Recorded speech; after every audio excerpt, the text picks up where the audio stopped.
பங்குனி உத்திர விரதம் எப்படி இருக்கணும் அப்படின்னு ஒரு சில சிஸ்டர்ஸ் டவுட்ஸ் கேட்டிருந்தீங்க. அதுக்கான கிளாரிஃபிகேஷன் வீடியோ தான் இது.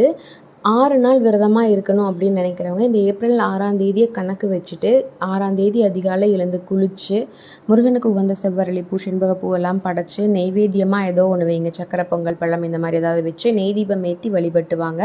விக்கிரகங்கள் ஏதாவது இருந்தால் அதுக்கு அபிஷேகம் பண்ணுங்கள், பால் அபிஷேகமோ பன்னீர் அபிஷேகமோ. ஒவ்வொரு நாளும் ஒவ்வொரு அபிஷேகம் பண்ணுங்கள். 6 நாள்.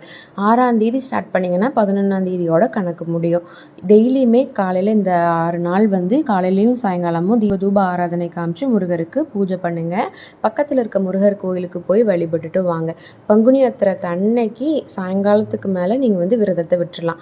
ஒருவேளை மட்டும் உணவு உட்கொள்ளாமல் இருந்து நீங்கள் விரதத்தை முடிச்சுக்கோங்க. ஏன்னா எல்லா நேரமும் சாப்பிடாம இருக்கணுங்கிறது சாத்தியம் கிடையாது. அவங்க உடல் சூழ்நிலையை பொறுத்து நீங்கள் விரதம் இருந்துக்கோங்க. நன்றி, வணக்கம்.